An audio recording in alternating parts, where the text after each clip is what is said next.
In Islam, the notion of racial superiority is unequivocally rejected. The faith is built on the principle that all human beings are equal in the eyes of Allah, regardless of their race, ethnicity, or social status. This core belief is reflected in both the Quran and the teachings of the Prophet Muhammad, peace be upon him, which promote unity, brotherhood, and equality among all people. One of the clearest affirmations of this is found in the Quran, where Allah addresses all of humanity, saying, "O mankind, we have created you from a male and a female, and made you into peoples and tribes so that you may know one another. Verily, the most honorable of you with Allah is the most righteous of you."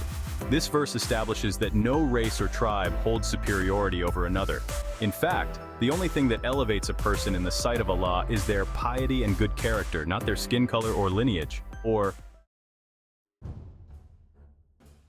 Prophet Muhammad, peace be upon him, also made this point abundantly clear in his famous farewell sermon.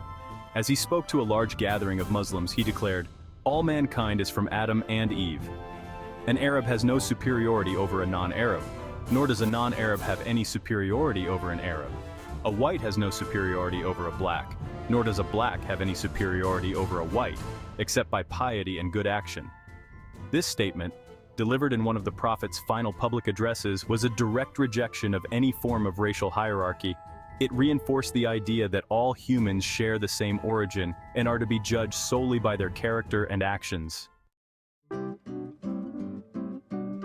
concept of Ummah, the global Muslim community, further exemplifies the Islamic view of unity and equality.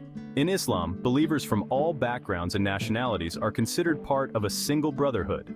This is especially visible during the annual pilgrimage to Mecca, the Hajj, where Muslims from all over the world come together as equals, dressed in the same simple white garments. Here, racial and social distinctions dissolve as everyone stands side by side in worship of Allah, embodying the true spirit of Islamic unity.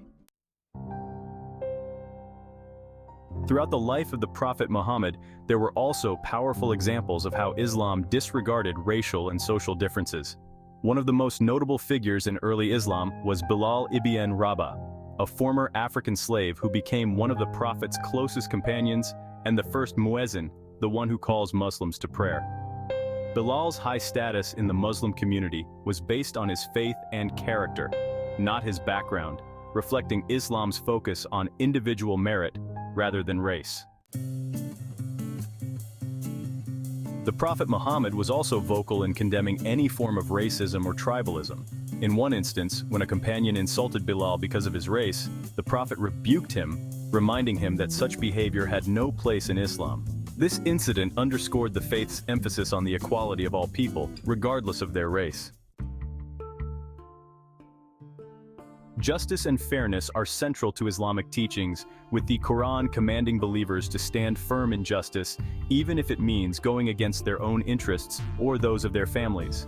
This call for justice applies universally, ensuring that no one is treated unfairly based on race or ethnicity. In conclusion, Islam stands firmly against any form of racial superiority or discrimination. The teachings of the Quran and the Prophet Muhammad make it clear that all people are equal before Allah, with only their piety and good deeds determining their true worth. Islam's vision is one of unity, justice, and equality, where people of all races and backgrounds are treated with the same respect and dignity.